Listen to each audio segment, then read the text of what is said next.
Hey folks, this is Dre, Recovery One Drones, out again today doing some work. We're a little breezy today. We're out here in Rialto, California, and I'm doing my monthly mapping of this site here. It's a little breezy today, so I'm going to use my wind meter to find out what the winds are at about where I'm taking off at. Looks like we're going to be about 9 miles per hour, but it's a consistent strong breeze. That's just at takeoff level. Now we'll check my other devices like before you fly and see what they have to say about this. And that way, I should say UAV forecast. That's the one we use, UAV forecast. Now it's telling me the wind, as I say, 12 miles per hour at 150 feet with gusts up to 24 miles per hour. So this is a large site. I've decided to fly from 2 different locations because of the amount of wind that I'm looking at. That way, if I run into any issues as far as connection or anything else, I will have better connectivity when the drone is farther away from me. So that's why I moved to this location. Then once I finish this half of the site, I'll go back to my normal location and finish the second half from down there. So these are the type of things you have to take into account to make sure that you lower your risk when you're out flying. Sometimes you just can't be comfortable where you're at. And I don't know if you notice or not, I don't know how good this Pocket 3 that I'm using today is as far as moving, because the wind is actually buffering against this and causing it to wobble. So if this footage is silky smooth, thumbs up to the Osmo Pocket 3 for good stabilization with this gimbal. I'm using this along with a Fimi Palm 2 Pro, so you'll be getting footage from both of them. So those who are looking to see the comparisons of one camera with the other camera, so be it. I'm not a big vlogger as far as just walking around with a camera. I use these things in my work to do tutorials like I'm doing now, to explain the process that I go through when I'm out in the field and the conditions that I work in and everything else that may come involved with doing commercial work. So once again, this is Dre, Recovery One Drones. Hang on and enjoy the ride, and please subscribe. Thank you.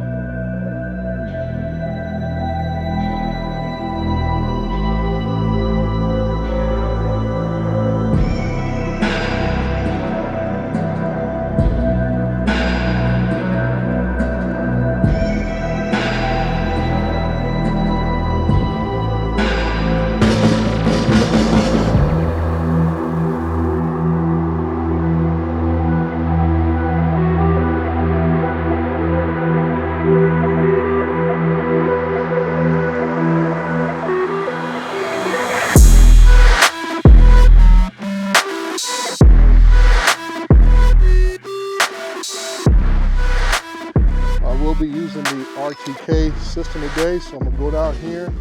Since I don't have a GCP marking on this area, I'm gonna be using the manhole cover down at the storm drain catch basin down below.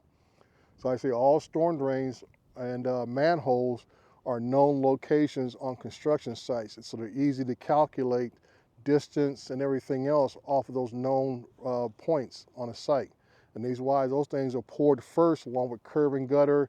Your catch basins are one of the first things that are poured on a development site or even a commercial site. Those are the first things that are put in place before either the buildings are done, everything else, because they're done off the reference points that surveyors come in and put in place. So come along and enjoy the ride. So one thing about the wind out here in the Inland Empire is that it clears out any of the haze and what bit of smog that we still have. I remember as a kid growing up, you couldn't see these mountains in front of me.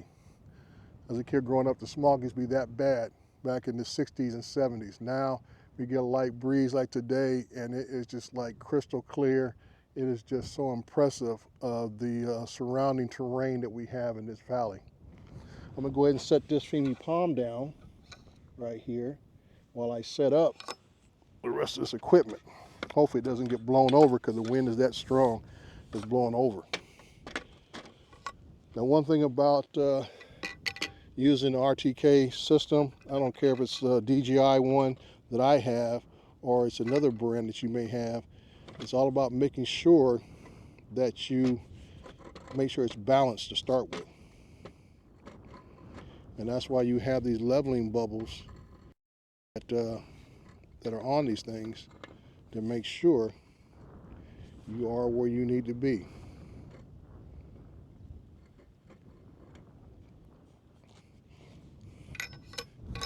So we're going to drop this in the middle.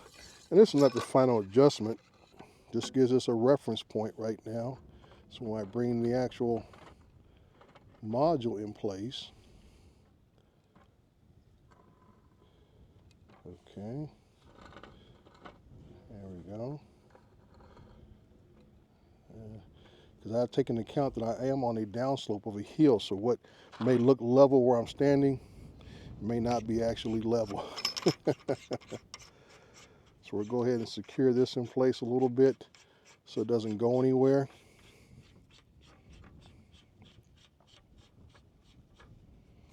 And we're going to walk back up to the car, grab the actual module itself, and then we're going to go ahead and turn it on. When you use a RTK system, it is always advisable to make sure you give it plenty of lead time to turn on, calculate itself, and gain the signals that it needs to be operating properly. Usually they say anywhere between 5 to 10 minutes is sufficient amount of time that you need.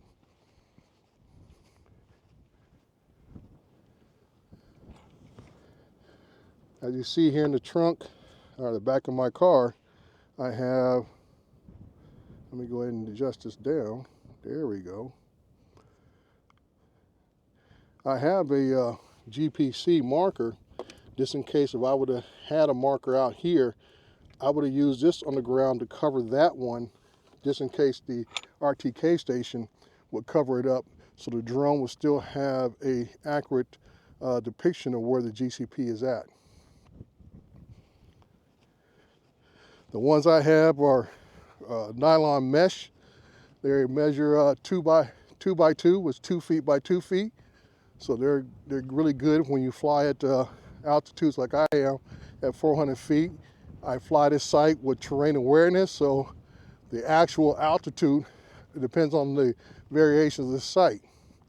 The homes to the south of me, the old neighborhood, those are pretty even here, but down to my original takeoff point, it's about 100 feet difference in the elevation. So the drone may fly as high as almost close to 500 feet if need be, to make sure the elevation of the ortho map is consistent.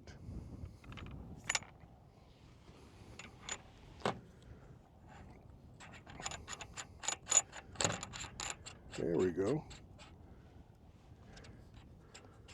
I might have to brace the stance with some pretty good rocks here so it doesn't collapse. Oh, I mean, this thing is pretty heavy when it's all said and done.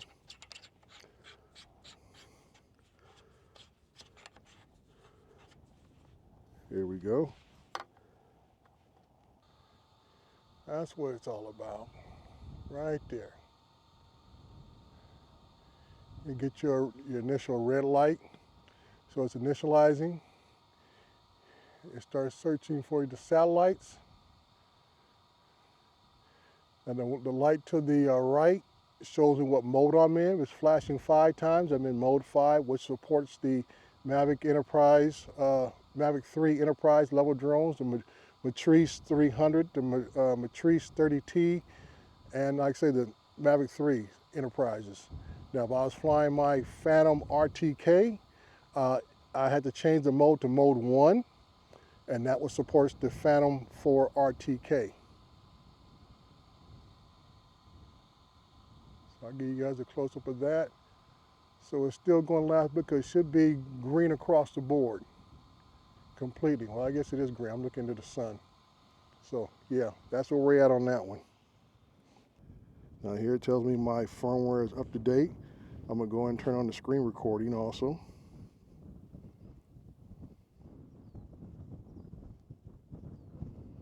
Okay, so now we got screen recording going on. And go from there, we'll turn on the drone.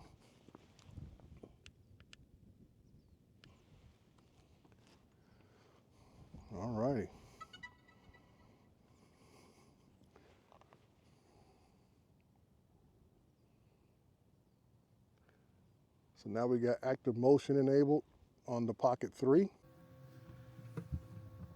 Yeah, we just finished the first half of this project using just the internal mic on the Osmo Pocket 3, just so you guys can hear the difference. Earlier I had the wireless mic with the windscreen in place.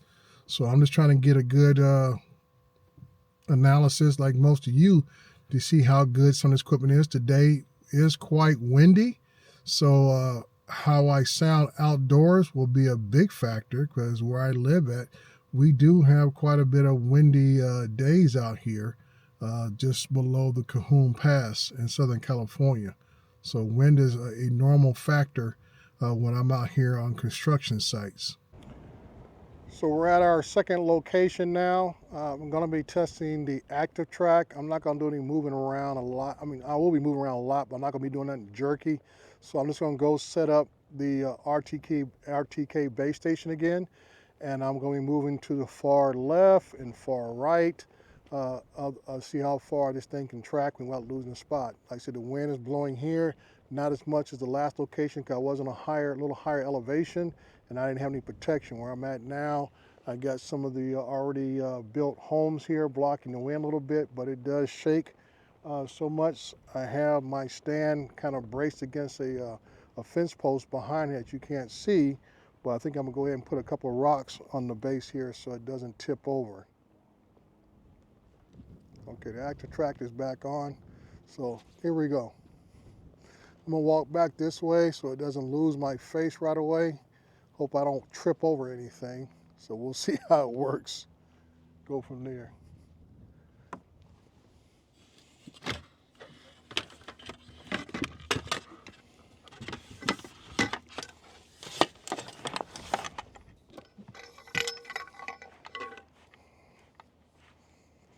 So hopefully it'll reacquire, which I believe it is.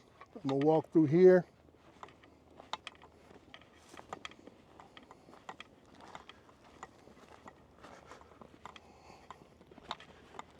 Now here at this location, I have an established GCP, and that's why I'm walking over here to set this up.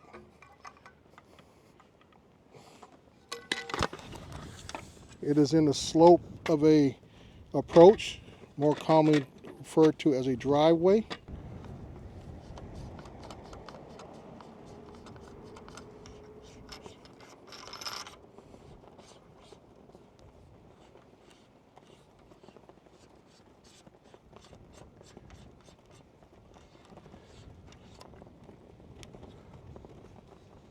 All right, so we got that secured.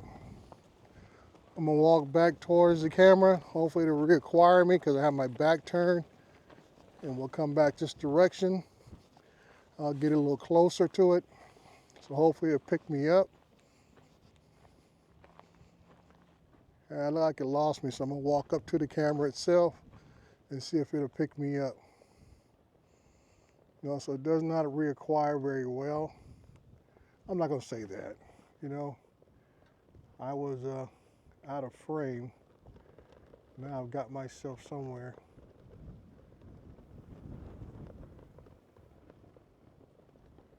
There we go.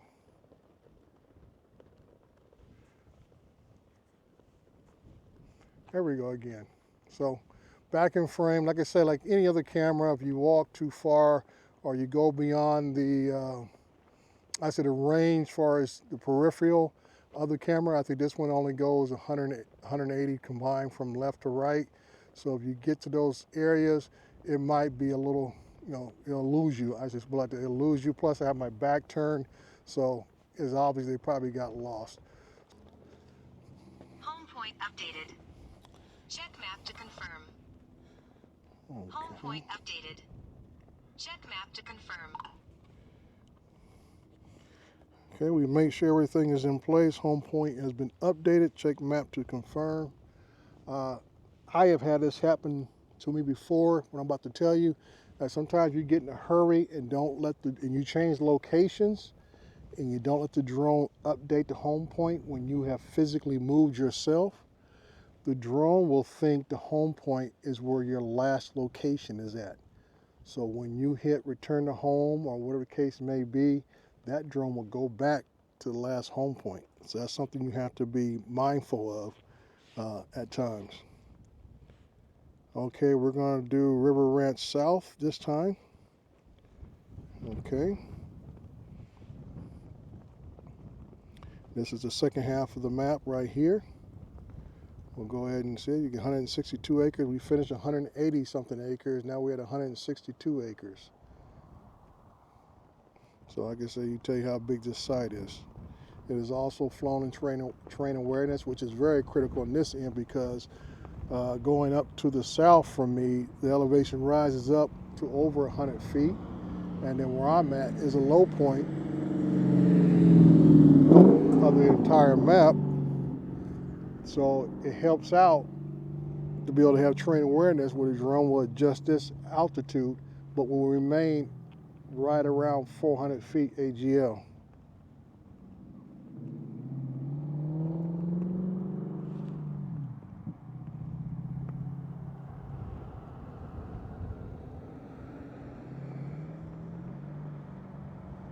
Moving to start point.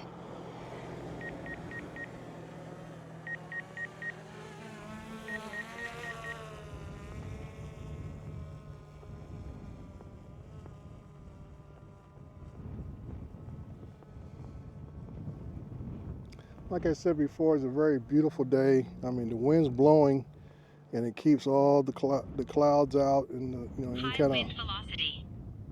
Fly with caution. any of the a little bit of haze or smog out real quickly. And like I said, we are surrounded by mountains in every direction in this valley. And what you see there in front of you is the 210 freeway. We will just start our mapping just shy of that and come back downhill into the development.